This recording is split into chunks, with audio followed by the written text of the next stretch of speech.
जनसन्मान यात्रेच्या निमित्तानं संपूर्ण महाराष्ट्र पिंजून काढणाऱ्या उपमुख्यमंत्री अजित पवारांना आता स्वतःच्या होम ग्राउंडवर मात्र असुरक्षित वाटतंय। बारामती लोकसभा मतदारसंघात आपल्या बायकोच्या पराभवाची नामुष्की पदरी आल्यापासून अजितदादा सारखं बारामतीमधून लढणार नसल्याचे संकेत देत आहेत। खरंच अजितदादांनी हा निर्णय घेतलाय का की बारामतीकरांची सहानुभूती मिळवण्यासाठी ती ही खेळ खेळत आहेत? जाणून घेऊयात मिशन पॉलिटिक्स मधून। नमस्कार, मी धनश्री देशमुख। गेल्या 30 ते 35 वर्षात आपण बारामतीचा भरपूर विकास केला। इथून पुढच्या काळातही आपल्याला बारामतीचा याच पद्धतीने विकास करायचा आहे, पण ते तुमच्या हातात आहे। मी पण शेवटी माणूस आहे, मला पण कधी कधी विचार येतो, एवढी सर्व कामं करून बारामतीकर वेगळा निर्णय देऊ शकतात। आता अशीच गंमत होणार असेल तर झाकली मूठ 1.25 लाखाची चांगली आहे ना।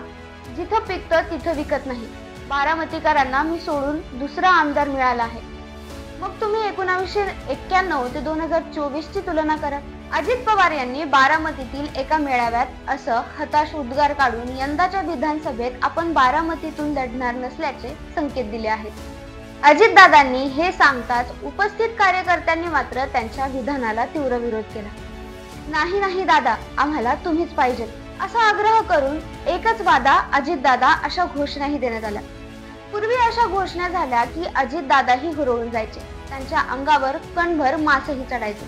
मात्र लोकसभेत सुनित्रा पवारांचा पराभव झाल्यापासून मात्र त्यांना आता अशा नुसत्याच घोषणा नकोशा झाल्यात। हा जोश निवडणुकीत राखून ठेवा। तुझ्या गावात आपल्याला किती मतदान झालं रे, असे ते कडक शब्दात घोषणा देणाऱ्या कार्यकर्त्याला विचारतात। एकूण लोकसभा निवडणुकीत बारामतीत बायकोचा पराभव झाल्यापासून अजितदादा बारामतीकरांवरती नाराज आहेत। लोकसभेच्या प्रचाराच्या वेळी अजितदादा बारामतीत म्हणायचे, जर तुम्ही लोकसभेला मी सांगितलेल्या उमेदवाराला निवडून दिलं नाही तर मग विधानसभेलाही मी वेगळा निर्णय घेईन।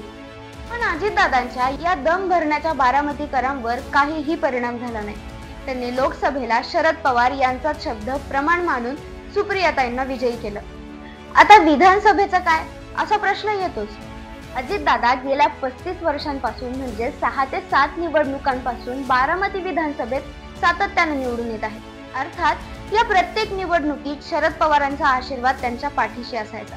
आता मात्र अजितदादांनी शरद पवारांपासून फारकत घेत वेगळी चूल मांडली व भाजपशी हातमिळवणी केली। त्याचा फटका त्यांना पहिल्याच निवडणुकीत बसला। पण आता 2च महिन्यावर आलेल्या विधानसभेत आपले अस्तित्व दाखवण्याशिवाय त्यांच्या समोर पर्याय नाहीये। या निवडणुकीत यशासाठी अजितदादा जनसन्मान यात्रेच्या निमित्तानं महाराष्ट्रभर फिरले। लाडकी बहीण योजनेचा प्रचार करून असंख्य महिला मतदारांना खुश केलं।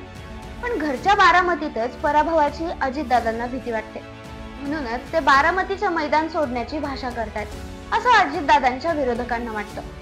विधानसभेला होम ग्राउंडवर आपली नामुष्की होऊ नये म्हणून अजितदादा पवार यावेळी त्यांचे धाकटे पुत्र जय पवार यांना बारामती विधानसभेच्या मैदानात उतरवणार असल्याची चर्चा सुरू आहे। जय पवार यांनीही लोकसभेपासूनच मतदारसंघात जनसंपर्क वाढवायला सुरुवात केली। मोठ्या संख्येने तरुण वर्ग त्यांच्याशी कनेक्ट झालाय। दुसरीकडे गेली 35 वर्ष अजित पवार राष्ट्रवादीकडून लढत असल्यानं शरद पवारांनी इथे दुसरा उमेदवार तयार करण्याचा प्रयत्नच केला नाही। पण आता काका आणि पुतणे वेगळे झाल्यानं शरद पवारांनी अजित पवारांचे सख्खे पुतणे व श्रीनिवास पवार यांचे पुत्र युगेंद्र पवार यांना आपल्या पक्षाकडून बारामती विधानसभेचं तिकीट देण्याचा निर्णय घेतलाय। अजितदादा वेगळे झाले तरी त्यांचे सख्खे भाऊ श्रीनिवास पाटील मात्र शरद पवारांसोबतच राहिले।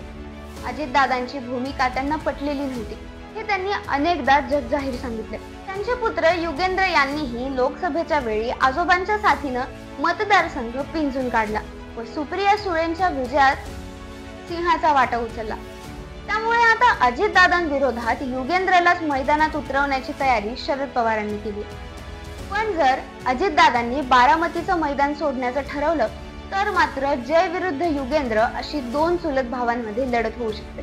कॅबिनेट मंत्री छगन भुजबळ यांना मात्र अजित पवार बारामतीचे मैदान सोडतील असं वाटत नाही।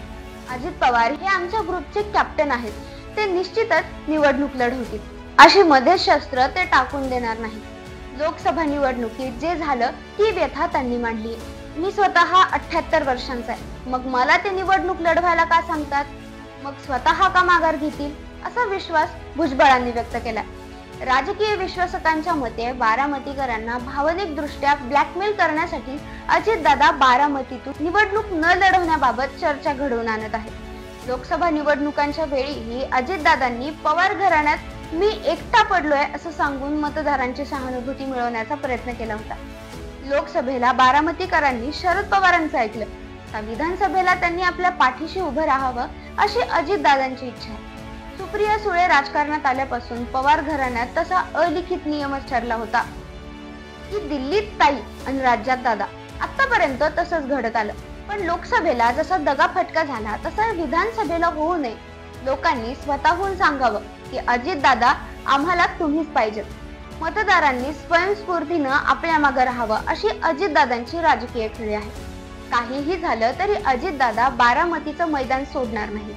ज्या मतदारसंघासाठी 35 वर्ष खर्च घातली, कोट्यवधी रुपयांचा निधी आणून ज्या मतदारसंघाचा विकास केला, तो असा स्वकष्टाने तयार केलेला मतदारसंघ सोडण्याची चूक दादा करणार नाही। मात्र 35 वर्षांच्या राजकीय कारकिर्दीत आतापर्यंत त्यांना कधीच अपयशाचा सामना करावा लागला नाही। यंदाच्या विधानसभेत मात्र पराभवाची नामुष्की पदरी येऊ नये म्हणून अजितदादा बारामतीकरांशी सहानुभूतीचं राजकारण करत आहेत असं राजकीय तज्ञांना वाटतं। अजितदादांची मुले अजूनही राजकीय दृष्ट्या परिपक्व झालेली नाही। 2019 मध्ये शरद पवारांच्या मनाविरुद्ध अजितदादांनी आपला मुलगा पार्थला मावळ लोकसभा मतदारसंघातून उमेदवारी दिली, तिथे पार्थचा पराभव झाला। 2024 मध्ये शरद पवारांपासून वेगळं झाल्यानंतर आपली बहीण सुप्रिया विरोधात अजितदादांनी आपली पत्नी सुनेत्रा यांना उमेदवारी दिली, त्याही पराभूत झाल्या। आता जय व धाकट्या मुलाला बारामतीच्या मैदानात उभं करून पराभवाची हॅट्रिक साधण्याचा धोका अजितदादा कदापिही स्वीकारणार नाही। त्यामुळे मतदारसंघ सोडण्याचे त्यांचे संकेत ही केवळ एक राजकीय खेळी असल्याचं दादाच्या निकटवर्ती यांनी सांगितलंय। तुम्हाला याबाबत काय वाटतं हे आम्हाला कमेंट बॉक्स मध्ये सांगायला विसरू नका। तुम्हाला जर व्हिडिओ आवडला असेल व्हिडिओला लाईक करा, शेअर करा आणि आमच्या चॅनलला सबस्क्राईब करा।